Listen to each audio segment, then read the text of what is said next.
اعوذ باللہ من الشیطان الرجیم بسم اللہ الرحمن الرحیم۔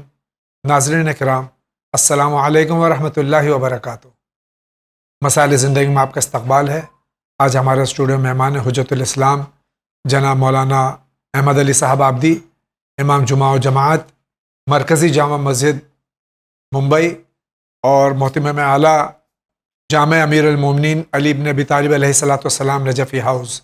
ہم ان کا خیر مقدم کرتے ہیں، لیکن اس سے قبل کہ آج کا یہ ایپیسوڈ شروع ہو، آج 28ویں شب ہے ماہ ذی الحجہ 1440 ہجری کی۔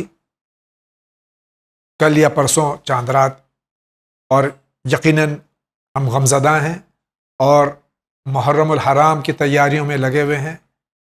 سرکار سید الشہداء حضرت امام حسین علیہ الصلاۃ والسلام اور ان کے خانوادے اور ان کے اصحاب کا سوگ و غم منانے کے لیے خاص طور سے سرکار ختم مرتبت حضرت محمد مصطفیٰ صلی اللہ علیہ وآلہ وسلم اور اپنے زمانے کے امام حضرت ولی عصر اجل اللہ تعالیٰ فرجہ الشریف کی خدمت میں تعزیت اور پرسہ پیش کرنے کی ہم تیاری کر رہے ہیں۔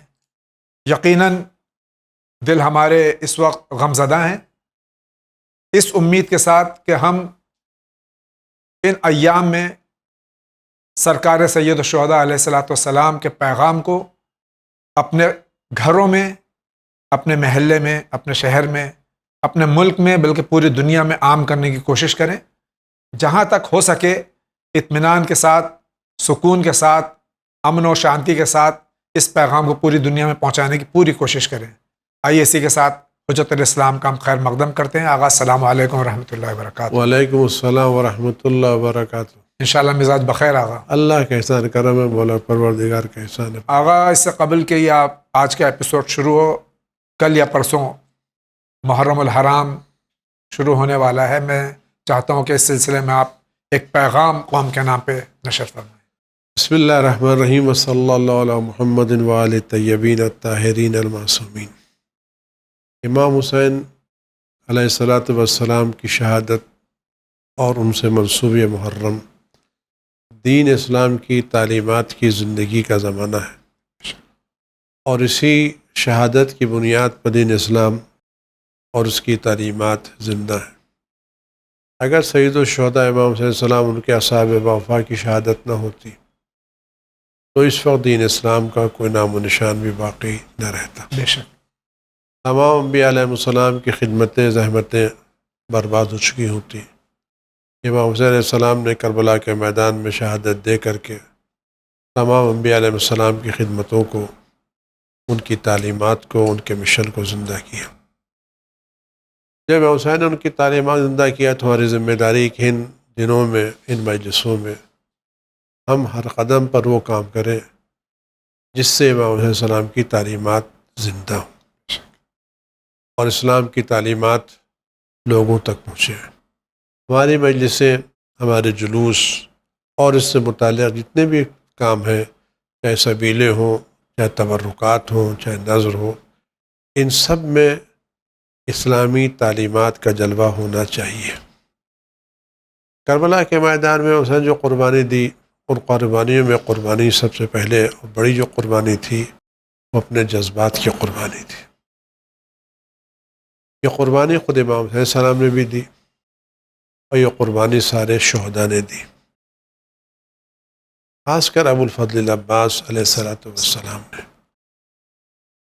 جو امام حسین نے ان سے فرمایا تھا کہ تم کو جنگ نہیں کرنا ہے، کہ وہ جذبات کی قربانی تھی جو بہت بڑی قربانی تھی، اور اسی قربانی نے آج حضرت ابو الفضل العباس علیہ السلام کو باب المراد و باب الحوائش کے لقب سے نوازا ہے۔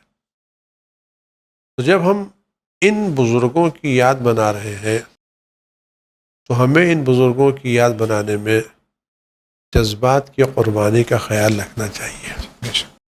ایسا نہ ہو ہم جذبات پر دین اسلام کو قربان کر دیں اور اپنے جذبات کی تسکین کے لیے وہ کام کریں جو امام حسین اور ان کے اصحاب وفا سلام اللہ علیہم کے لیے مشن کے خلاف سب سے بڑی قربانی ہے۔ بے شک یہ یاد قربانی کی یاد ہے۔ اگر ہم یہ چاہتے ہیں کہ ہمارا شمار بھی اصحاب وفا میں ہو اور امام حسین کے فرزند کے اصحاب میں ہم شمار ہوں، تو جو قربانی اصحاب وفا نے کربلا کے میدان میں دی تھی، اگر ہم اتنی قربانی نہیں دے سکتے، اپنی اہل اولاد کو قربان نہیں کر سکتے، اپنے مال کو قربان نہیں کر سکتے، اپنے وطن کو قربان نہیں کر سکتے، تو کم از کم کچھ دنوں کے اپنے جذبات کو تو قربان کریں۔ یہ مجلسیں جو ہونے والی ہیں، یہ مجلسیں جاوید بھائی ہماری نہیں ہیں، آپ کی نہیں ہیں، گرچہ ہم لوگ ان مجلسوں کو اپنی مجلسیں کہتے ہیں کہ فلاں کی مجلس، فلاں امام باڑے کی مسجد، فلاں جب، یہ مجلس نہ میری ہے نہ آپ کی، یہ مجلس سید الشہداء کی ہے۔ بے شک۔ جب یہ مجلس سید الشہداء کی ہے، ہم یہ دیکھیں سید الشہداء کی خوشی کس میں ہے؟ آیا مجلسوں کے ٹکراؤ میں خوشی ہے یا جذبات کی قربانی میں خوشی ہے؟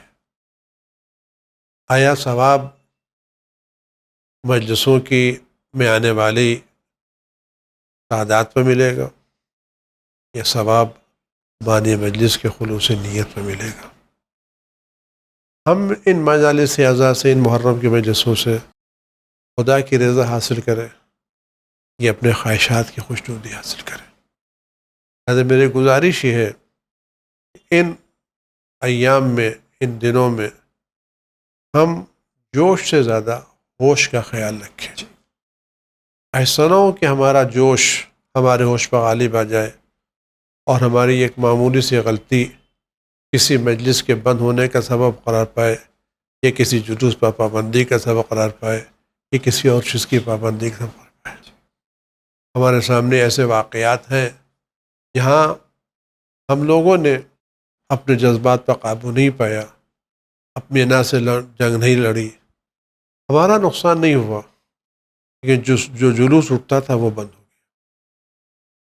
جو مجلسیں آزادی کے ساتھ ہوتی تھیں اب وہ پولیس کی نگرانی میں ہونے لگی۔ اللہ اکبر۔ ہمیں ان چیزوں کا خیال رکھنا چاہیے۔ فرش اعضاء کے ہم محافظ ہیں یا پولیس والے؟ جلوس کے ہم محافظ ہیں یا حکومت؟ اگر جلوس حکومت کا ہے، حفاظت حکومت کی ذمہ داری ہے۔ کہ اگر جلوس ہمارے امام حسین کا ہے، جلوس ہمارے ابو الفضل العباس کا ہے، مجلسیں ہمارے امام حسین کی ہے، مجلسیں ہمارے علی اکبر کی ہے، تو ان مجلسوں کا تقدس، ان مجلسوں کا تحفظ، ان مجلسوں کی پاکیزگی کی ذمہ داری بھی ہمارے سر ہے۔ یہ گزارش ہے کہ محرم میں ہم ان باتوں کا خیال رکھیں اور تھوڑے سے جذبات کی خاطر ایسا کام نہ کریں، کسی جلوس پر پابندی لگ جائے یا مجالس میں پابندی یا لگ جائے۔ مجلس پر پابندی لگ جائے یا جلوس ہمارا فوج کے سائے میں اٹھے، وہ کامیابی نہیں کہ ہم نے جلوس فوج کے سائے میں اٹھا لیا یا مجلس ہم نے پولیس کی نگرانی میں کر لی۔ کامیابی وہ ہے کہ کوئی نہ ہو اور پولیس والے یہ کہہ کے چلے جائیں یہ مجلس حسین ہے، یہاں دہشت گردی نہیں ہے، یہاں فساد نہیں ہے، یہاں کوئی فسادی آنے والا نہیں ہے۔ آپ سچ بتائیں، اگر یہ تاثر ہو پولیس والے کہ ہمیں وہاں نہیں جانا ہے، کیوں حسین کی مجلس میں جیسے آج تک ہوتا چلا آیا ہے۔ جیسا کہ آج تک ہوتا چلا ہے، کوئی فساد، یہاں کوئی فساد ہونے والا نہیں ہے، جی یہاں کوئی گڑبڑی کرنے والا نہیں، آیا یہ تاثر اگر دنیا میں پیدا ہو، یہ تاثر امام حسین زیادہ قریب کرے گا یا یہ تاثر کہ ہم نے بندوق کی نال پر مجلس کرا لی؟ اللہ تعالی ہم سب کو محفوظ رکھے اور ساتھ خیریت کے ہم اور ساتھ عزت کے ساتھ احترام کے ہم ایام عزا گزار سکیں انشاءاللہ۔ بہت بہت شکریہ۔ ویسے آپ مت گھبرائیے، جی یہ بات آپ نے ذہن میں جاوید بھائی اور سب لوگ رکھیں، یہ فرش اعضا کسی لاوارث کا فرش اعضا نہیں ہے، ہمارا مولا ہمارا امام سے یہ فرش اعضا کسی لاولد کا فرش اعضا نہیں ہے، یہ فرش اعضا اس کا فرش اعضا ہے جس کا بیٹا پوری کائنات کا مالک ہے۔ وہ امام حسین کے قربانی کا بھی محافظ ہے اور امام حسین کے عزا کا بھی محافظ ہے۔ اللہ تعالیٰ فرج شریف۔ اگر ہم نے حفاظت نہیں کی، ان کو معلوم ہے ہمیں کیسے سیدھا کرنا چاہیے۔ جی تو گزارش ہے کہ ہم ایسا کام نہ کریں ہمارے امام کو ہمیں سیدھا کرنا پڑے، ہم ایسا کام کریں ہمارے امام ہمارے لیے دعائیں دیں۔ انشاءاللہ۔ بہت بہت شکریہ۔ آئیے اسی کے ساتھ میں یہ ایپیسوڈ شروع کرتے ہیں۔ دیکھتے ہیں سب سے پہلے سوال کہاں سے ہے۔ السلام علیکم، میں ڈاکٹر شکیل نوگامی میرٹھ سے بول رہا ہوں۔ جاوید بھائی، آغاز سے میرا سوال یہ ہے کہ نماز تمام ہونے کے بعد جو شکرانے کا سجدہ کیا جاتا ہے تو وہ ایک سجدہ کرنا ہی کافی ہے یا 2 سجدے کرنے چاہیے؟ خدا حافظ، السلام علیکم۔ ہر نماز کے بعد ہم تسبیح جناب زہرا سلام اللہ علیہا دعا کرتے ہیں، اس کے بعد میں سجدہ شکر کرتے ہیں۔ ایک سجدہ یا 2 سجدے کرتے ہیں؟ ایک سجدہ، سجدہ شکر، ایک سجدہ ہے۔ شکریہ۔ اگلا سوال۔ السلام علیکم، میں آشام سے بول رہی ہوں۔ میری سوال ہے کہ میں ایک لڑکا اڈاپٹ کی تھی لیکن وہ اوٹسٹک ہے، اس کے لیے کچھ دعا کیجیے جو اس کو ناپاک ہو جاتا ہے، ہر سمے لیٹرین کر دیتا ہے کپڑا میں۔ ابھی اس کا 20 سال ہو گیا، دیکھنے سے اس کو اتنا نہیں لگتا ہے، بچہ لگتا ہے۔ اور دوسرا سوال ہے قضا نماز کے بارے میں۔ صبح بہت دیر ہو جاتا ہے نماز میں اور اٹھ کے کافی نماز پڑھ لیتی ہوں، کیا اس کے لیے کچھ دعا دے گی کیا؟ صبح جو جلدی اٹھ سکتی ہوں، رات میں سننے کا ٹائم میں رحمان یاسین سورہ مزمل سورہ پڑھ کے سو جاتی ہوں میں۔ یہی میری سوال ہے۔ ان کا پہلا سوال واضح نہیں ہے کہ بچہ جو ہے بالغ ہے یا نابالغ ہے، اور کس طرح کی نجاست کا ان کو یعنی کہ شک ہو رہا ہے۔ بہرحال بچہ جو ہے کہ نجاست ایسی ہے جو کپڑا بدلنے سے اور بدن پاک کرنے سے دور ہو سکتی ہے تو وہ دور کرے، اور اگر نجاست ایسی جس میں غسل کی ضرورت ہے تو غسل کرے، اور اگر اس میں کوئی بیماری ہے تو اس کی بنا پر کسی ڈاکٹر اور حکیم سے رجوع کرے، علاج کرے۔ دوسرا سوال جو ہے ان کا، وہ نماز صبح کے لیے آنکھ نہیں کھلتی تو الارم لگا کے سونا چاہیے؟ الارم لگا کے سوئیں اور جلدی سوئیں، جلدی سوئیں جی، انشاءاللہ۔ بہت بہت شکریہ۔ اگلے سوال کی طرف بڑھتے ہیں۔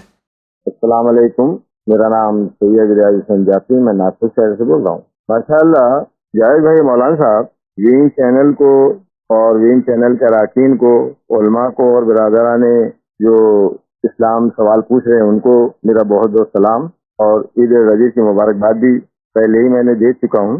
سوال ہی ہے ایام ازر کے کچھ سوالات ہیں جاوید بھائی مولانا صاحب کہ بعض برادران مسلمان بھائی کربلا کو 2 شہزادوں کی جنگ اپنی کتابوں میں لکھا ہے اور بیان بھی کرتے ہیں۔ دوسرا سوال ہے کہ قاتل امام مظلوم شہید کربلا امام حسین علیہ السلام کے قاتل کا نام، مذہب اور وہ کس پارٹی کا آدمی تھا۔ بعض مسلمان بھائیوں نے اعتراض بھی کیا ہے اور الزام بھی لگاتے ہیں، تہمت بھی لگاتے ہیں بغیر کتاب کے مطالعے کے کہ امام مظلوم کربلا کے قاتل جو تھے وہ شیعہ تھے۔ تاریخ کی روشنی میں بیان فرمائے جواب۔ اور اسی کے بعد ایک سوال ہے اس میں کہ حضور پاک حضرت محمد مصطفیٰ صلی اللہ علیہ وآلہ وسلم کے زمانے میں کتنے فرقے موجود تھے، یا صرف مسلمان تھے یا اور بھی فرقے تھے؟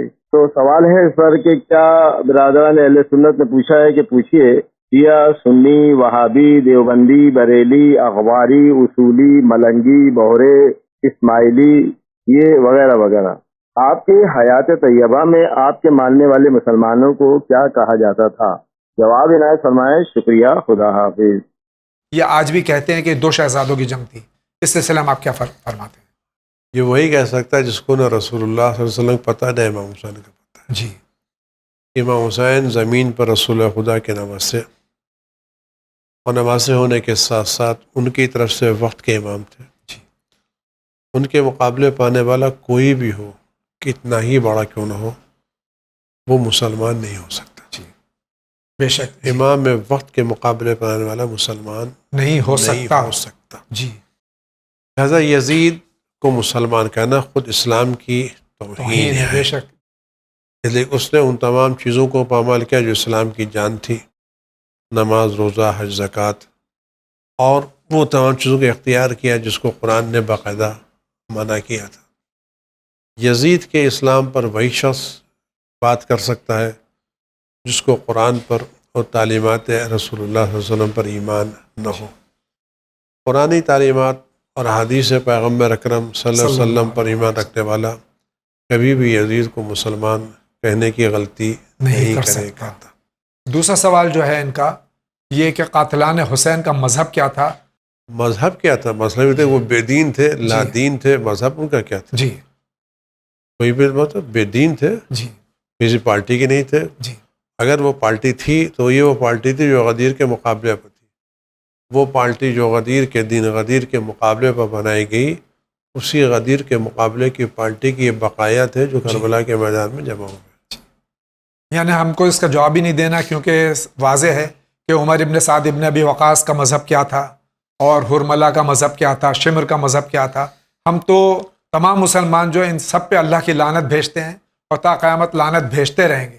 جو یہ سمجھتے ہیں ہم نے بھیجا ہے، ہم نے قتل کیا ہے، تو ہم تو لعنت بھیج رہے ہیں، ہمارے ساتھ مل کے وہ بھی لعنت بھیجیں. اگر یہ لوگ کہتے ہیں شیعوں نے قتل کیا ہے جی تو ہم اسے کہتے ہیں اگر یہ قاتل خدا نخواستہ ہمارے آبا و اجداد تھے جی تو ہم خدا رسول کو گواہ قرار دیتے ہیں. ہمارے ان آبا و اجداد اگر وہ ذرہ برابر امام حسین کے قتل میں یا ان کو اذیت دینے میں پوائنٹ میں شریک ہو تو خدا ان پر لعنت بھیجے، ان پر عذاب نازل کرے اور بدترین عذاب میں ان کو مبتلا کرے. ہم اس طرح کی تمام نسبتوں سے برات کا اظہار کرتے ہیں اور خدا کی بارگاہ میں ان کے لیے بدترین عذاب کا مطالبہ کرتے ہیں. لیکن اگر یہ قاتلان حسین ہمارے آبا و اجداد نہیں تھے اور یقیناً نہیں تھے جی تو جو لوگ ان قاتلان سے اپنے کو منسوب کرتے ہیں کیا ان پر اور ان کے بزرگوں پر بھی اسی طرح سے لعنت بھیجیں گے اس طرح ہم لعنت بھیج رہے ہیں؟ بہت بہت شکریہ. تیسرا سوال جو ہے بھائی کا یہ ہے کہ سرکار ختم مرتبہ صلی اللہ علیہ وآلہ وسلم، قرآن کی آیت ہے ان الدین عند اللہ الاسلام، اس زمانے میں کیا کوئی فرقہ بھی تھا؟ پیغمبر اکرم صلی اللہ علیہ وسلم کی روایت ہے کہ میرے بعد امت 73 فرقوں میں تقسیم ہوگی. جی البتہ اس زمانے میں جو فرقہ تھا وہ فرقہ تو نہیں تھا، البتہ کچھ لوگ ایسے تھے جو علی کے شیعہ پہچانے جاتے تھے جی اور کچھ وہ لوگ تھے جو اسلام سے پہچانے نہیں جاتے تھے. یا شیعان علی ابن ابی طالب السلام کا وجود خود رسول خدا صلی اللہ علیہ وسلم کی زندگی میں تھا اور اس کے اوپر آیتیں اور روایتیں بھی موجود ہیں کہ جب یہ آیت نازل اولئک ہم خیر البریہ نازل ہوئی سورہ بینہ کی آیت تو اس وقت پیغمبر نے فرمایا علی سے تم اور تمہارے شیعہ مراد ہو، یا علی انت و شیعتک هم الفائزون. جی تو یہ جملہ اس زمانے میں موجود تھا. تو اگر کوئی چیز موجود تھی تو رسول اللہ کے زمانے میں شیعان علی ابن ابی طالب علیہ السلام موجود تھے اور اس وقت سے لے کے آج تک موجود اور انشاءاللہ موجود رہیں گے. بہت بہت شکریہ. آگے بڑھتے ہیں. جناب میں محمد ظفر زیدی علی گڑھ سے بول رہا ہوں. جاوید بھائی، مولانا صاحب، السلام علیکم. سرکار آپ کے درمیان ایک تھوڑا سا چھوٹا سا سوال میرا یہ ہے کہ سورہ لیل کی آیت نمبر 16 کو ذرا غور فرمائیں، جس میں یہ ہے کہ کوئی اس آگ میں کوئی نہیں جلسایا جائے گا سوائے ان بدبختوں کے جنہوں نے جھٹلا دیا اور منہ پھیرا. اس سے کیا ہم کو ہدایت ملتی ہے؟ ذرا اس کی وضاحت فرمائیے گا. سورہ واللیل کی آیت نمبر 16 کی وضاحت چاہیے. اس میں جو آیت ہے اس میں مطلب یہ ہے کہ اس جہنم میں جو لوگ ڈالے جائیں گے وہ شقی ترین بدترین افراد ہوں گے جو جہنم میں ڈالیں گے. وَيَتَجَنَّبُهَا الْأَتْقَى، اور اس آگ سے وہ لوگ بچیں گے جو متقی و پرہیزگار ہوں گے. جی نہ کہ اشقا بچائے جائیں گے. جی اس آگ میں جانے والوں کا نام شقی ہے. شقی ترین افراد جی جہنم کی آگ میں ڈالے جائیں گے اور اس آگ سے وہ لوگ بچیں گے جو متقی اور پرہیزگار ہوں گے. شقی وہ لوگ ہیں جو علی اور اولاد علی کی ولایت کو قائل نہیں ہیں، بے شک. اور متقی وہ لوگ جو علی اور اولاد علی کی ولایت کے قائل ہیں. بہت بہت شکریہ. ہوگا اگلا سوال. السلام علیکم. شبیر علی نئی ممبئی سے بول رہا ہوں. جاوید بھائی، مولانا صاحب، میرا ایک سوال ہے. میری خمس کی تاریخ نزدیک آ رہی ہے اور آج کل ہر ادارے کے پاس خمس کا اجازہ ہے. ایسے میں ہماری کیا ذمہ داری ہے؟ ہمیں کیسے پتا چلے گا کہ کس سے دینا ہے اور کس سے نہیں دینا؟ کیونکہ اس میں بہت سے تو اجازت ایسے ہیں جو جن کو اجازت دکھانے کو کہو تو وہ کہتے ہیں مگر دکھاتے نہیں ہیں. اچھا، دوسرا میرا ایک سوال اور یہ بھی ہے کہ یہ کئی ادارے جن کے پاس میں ایسا ہوتا ہے کہ ان کے پاس 50% والا اجازت ہوتا ہے. یہ 50% والا اجازت کیا ہوتا ہے؟ یعنی یہ 50% رکھ سکتے ہیں اور آگے کا باقی کا 50% انہیں کیا کرنا ہے؟ مطلب ذرا پلیز اسے بھی واضح کیجیے گا، اس کی بھی وضاحت کیجیے گا. خدا حافظ. اس سے قبل کہ آگا جواب دیں، میں بتا دوں کہ چینل ون کے پاس ہمارے 3 مراجع کرام کا اجازت ہے جو کہ آپ کے اسکرین پہ آ رہا ہے، اور اس میں یہ بھی دیکھیے کہ اس کی تاریخ مدت کیا ہے اور کتنے رقم تک کا اجازت موجود ہے اس ادارے کے پاس. اس کے آگے آگا جواب دیں گے. جی ہاں. امام جعفر صادق علیہ السلام کی ایک روایت ہے، فرماتے ہیں کسی کے دین کو دیکھنا نا، اس کے نماز روزے سے مت ناپو. دین کو دیکھا وہ لین دین کے معاملے میں کتنا صحیح آدمی. سہم امام کا پیسہ ہے، اور امام نے فرمایا کہ وہ لوگ جو ہمارے پیسے کو غلط طریقے سے استعمال کریں وہ آگ کھا رہے ہیں. اجازے ملتے ہیں، لیکن ایک مدت کے لیے اجازے ملتے ہیں. اور آج کل جہاں تک کٹ پیسٹ کا مسئلہ ہے تو کچھ لوگوں کے پاس اوریجنل اجازے نہیں ہے، وہ کٹ پیسٹ والے اجازے ہیں. جی. اور اس طرح کے اجازے ایسے ہمارے پاس آئے تھے تو کٹ پیسٹ کرنے والے یہ بھول گئے کہ مہر اجازے کے نیچے لگتی، اوپر نہیں لگتی ہے. جی. نہیں لگتی. تو ان لوگوں نے مہر اوپر لگا دی تھی، کہ بھول گئے کہ اجازے کی مہر ہمیشہ نیچے لگتی ہے. اب شاید لگانے لگے نیچے. اب لگے یا پلٹ جبر حل. تو اجازے کہ ہمیشہ آپ اوریجنل کاپی مانگیں. جس کے بعد اجازے ہیں آغا آیت اللہ عظمیٰ سیستانی کے، وہ اجازے اوریجنل ہیں، اور وہ اجازے کچھ نیلی روشنائی سے لکھیں، کچھ کالی روشنائی سے، اور اس کے ان کی مہر باقاعدہ لگی ہوئی ہے. اوپر ان کی دستخط ہے علی حسینی سیستانی، نیچے ان کی مہر ہے، اور تاریخ عربی میں ہوتی ہے. وہ اجازے عام طور سے 2 سال 3 سال کے ہوتے ہیں. آپ ان تاریخوں کو دیکھ لیجیے. جیسے اگر آج 1440 ہے، جیسے کہ 3 سال کا اجازہ ہے، تو اگر اجازہ 1336 میں ملا تھا تو وہ ختم ہو چکا ہے. جی. یہ خبز دینے والے کی ذمہ داری ہے کہ وہ جا کر کے باقاعدہ دیکھے، جانچ کرے ان کے پاس اجازہ ہے یا نہیں. اگر اوریجنل اجازہ نہیں ہے تو آپ خبز نہ دیں. اگر آپ نے دیا تو آپ کا خبز ادا نہیں ہوگا، آپ خود اس خبز کے ذمہ دار ہوں گے. جس طرح سے اگر آپ نماز پڑھنا چاہتے ہیں تو اسی وقت آپ کی نماز صحیح ہوگی جب آپ نماز وقت پر پڑھیں. اگر آپ نماز وقت سے پہلے پڑھ لیں یا غلط پڑھ لیں تو آپ کی نماز قبول نہیں ہوگی. اجازہ ہے تو صحیح اجازہ ہونا چاہیے، ان لوگوں کو دیں جن کے پاس اجازے ہیں. رہ گیا مسئلہ نصف کا. تو نصف کا مسئلہ یہ جو ہندوستان میں بہت بڑا کنفیوژن ہے. نصف کا مطلب یہ ہے کہ اگر کسی بھی ادارے کو اجازے کی بنیاد کے اوپر 100 روپے ملے ہیں، جی. اس کا مطلب وہ 100 روپے صرف 50 روپے خرچ کر سکتا ہے. بقیہ دوسرے 50 روپے اس کو آیت اللہ عظمیٰ آغا سیستانی کے دفتر میں یا یہاں جو ان کے وکیل یا ان کے نمائندے ہیں ان سے رجوع کرنا چاہیے، اور وہ بقیہ فیصد ان کو جا کے دینا چاہیے. وہ لوگ جو بقیہ دوسرا فیصد نہیں دیتے وہ بالکل ناجائز کام کر رہے ہیں، اور اس سے مرجعیت کسی بھی شکل و صورت میں راضی نہیں ہے. اور ابھی میں وہاں تھا کچھ دنوں پہلے، انہوں نے صاف صاف یہ کہا ہے کہ ہندوستان میں اجازے جاتے ہیں لیکن 95% لوگ حسابات نہیں دیتے. میں یہاں بات آپ سے عرض کروں اور اس وین کے تعلق سے لوگوں تک پہنچاؤں کہ جب حساب کتاب دینے کی باری آتی ہے جاوید بھائی تو مسئلے مختلف ہوتے ہیں. کیونکہ ہم اس میدان لوگ آتے ہیں، یہاں آمدنی کا مسئلہ ہوتا ہے تو وہ آمدنی میں صرف سہم امام دکھاتے ہیں. جی. بقیہ جو ادارے کا آمدنی ہوتی ہے ڈونیشن سے، چندے سے، تبرعات سے، وہ آمدنی کے کالم میں نہیں آتا. اخراجات میں سارے اخراجات آ جاتے ہیں. تو 100 روپے کا خرچہ ہے، 50 روپے سہم امام کے ہیں. تو کہتے ہیں بھائی مجھے 50 روپے تو ملے ہیں، میں ان میں سے 25 آپ کو دے دوں تو بقیہ 75 میں کہاں سے پورا کروں. سوال یہ پیدا ہوتا ہے کہ بقیہ جو آمدنی ہے وہ کیوں نہیں دکھائی جاتی. ساری آمدنی بتائیں. اور اگر ادارہ کی آمدنی کم ہے اور اس نے اخراجات کیے ہیں تو سوال یہ پیدا ہوتا ہے ہر جگہ تک یہ پیسے کہاں سے آئے. اگر آپ نے 1 لاکھ روپے خرچ کیے اور سہم امام آپ نے 50,000 روپے لیے کہ صاحب اس 50,000 روپے میں ہم نے 25,000 اگر آپ دے تو 25,000 ہم بچیں گے، ہم 75. تو 75 وہ جو 50,000 آپ نے خرچ کیے ہیں کہاں سے لے کر کے آئے. یا تو کسی سے آپ نے لون لیا ہے یا کسی نے آپ سے قرض لیا ہے.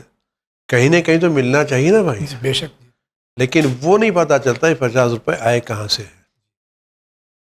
لہذا یہ مسئلہ ہندوستان بہت سنگین ہے، اور اب کہ انہوں نے باقاعدہ ہم سے کہا ہے کہ وہ تمام ادارے جو لوگ دوسرے نصف کا حساب نہیں دیتے اور دوسرا نصف لا کر کے جمع نہیں کرتے، تم آئندہ اس طرح کے کسی بھی اجازے کی تائید نہ کرنا، اور ہم آئندہ سے کسی طرح کے اجازے کی تمدید نہیں کریں گے۔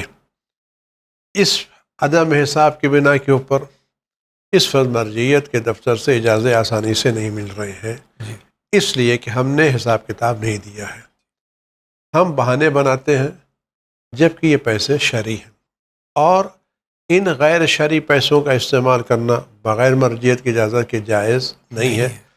چاہے کوئی بھی چیز ہو، کوئی بھی ادارہ ہو، ہمارا یہ عذر نہیں ہے۔ آپ کے پاس پیسے ختم ہو گئے، آپ جے کر کے آئیے۔ مولا کائنات حضرت علی ابن ابی طالب علیہ السلام کے پاس ایک آدمی آیا، آپ گزر رہے تھے، اس نے کہا کہ مولا گوشت بہت اچھا آیا، آپ لے لیجئے۔ کہا میرے پاس پیسے نہیں ہیں۔ کہ مولا آپ لے لیے، اب صبر کر لوں گا، میں بعد میں پیسے لے لوں گا۔ کہ جب صبر کرنا ہے تو میں ہی کیوں نہ صبر کروں، جب پیسے ہوگا تو لے لوں گا۔ سبحان اللہ۔ یا اس اجازے کے مسئلے بہت سنگین ہیں ہندوستان میں، اور حساب کتاب معاف کیجیے گا چونکہ ہیں وہ صحیح۔ اور دوسرے مسئلہ جو بہت سنگین مسئلہ ادارے کو خرچہ ہے۔ ابھی ایک اجازہ میرے سامنے آیا، ان کے جو اخراجات تھے جو صاحب لے کر کے آئے، وہ بتا رہے ہیں کہ ادارے کا خرچہ جو ہمیں ضرورت ہے وہ 25 سے 30 لاکھ کی۔ ضرورت کتنے کی ہے؟ 25 سے 30 لاکھ کی۔ اجازت میں کتنا لکھا؟ 1 کروڑ روپے۔ ضرورت سے 25-30 کی، اور اجازہ 1 کروڑ کا لیا ہے۔ 1 کروڑ لکھا ہے، درخواست 1 کروڑ، 1 کروڑ درخواست میں لکھا ہے۔ ایک صاحب اور میرے پاس ہے، اس سے پہلے اجازت پہ تائید کر دیجئے۔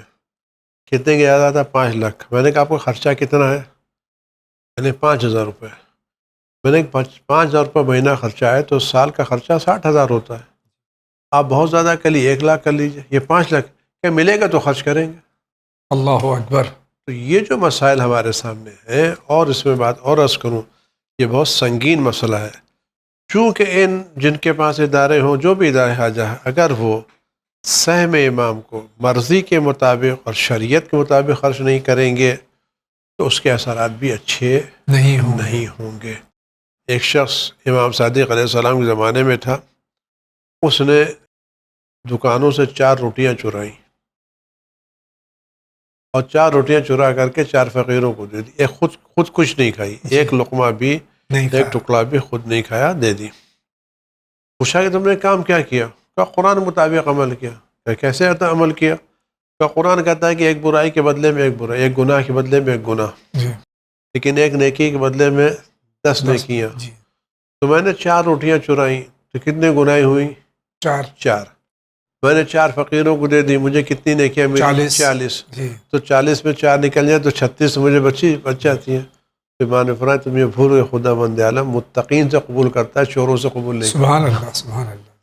تو یہ اجازے کے جو مسئلے ہیں یہ بہت سنگین ہیں، اور انہوں نے صاف صاف ہم سے کہا ہے کہ وہ چاہے کوئی بھی ادارہ ہو، جب تک وہ نصف کا حساب نہ دے اس وقت تک اس کی دوسری مرتبہ تمدید نہیں ہوگی، اور اگر وہ لوگ کسی بھی شکل میں خرچ کریں گے تو خدا رسول کے نزدیک وہ ایک ایک پیسے کے ذمہ دار ہیں، اور وہاں کوئی عذر نہیں چلے گا۔ اور امام فرماتے ہیں کہ جو لوگ ہمارے پیسے بلا وجہ کھا رہے ہیں وہ اپنے پیٹ کو جہنم کی آگ سے بھر رہے ہیں۔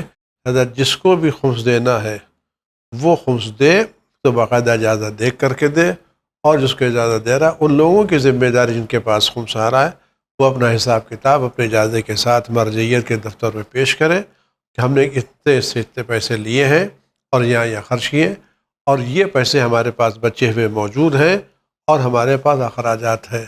اگر مرجعیت کو مناسب سمجھیں گے تو وہ آپ کے اخراجات کو دیکھتے ہوئے اس بقیہ 50% میں کچھ آپ کو دے دیں گے، لیکن بغیر ان کی اجازت کے یہ 50% خرچ کرنا کسی بھی شکل و صورت میں جائز نہیں ہے۔ بہت بہت شکریہ آغا۔ اس کے ساتھ میں دیکھتے ہیں اگلا سوال کہاں سے آ رہا ہے۔ السلام علیکم ورحمۃ اللہ وبرکاتہ۔ مولانا صاحب کو یادے صاحب کو السلام علیکم۔ کیا کہنا، ماشاء اللہ آپ لوگ سلامت رہے، ان چینل کو ترقی دے، ان کو بانی، ان چینل کو صحت عطا فرمائے۔ آپ لوگوں نے بڑی محنت کیا۔ آپ جو میرا 2 سوال ہے،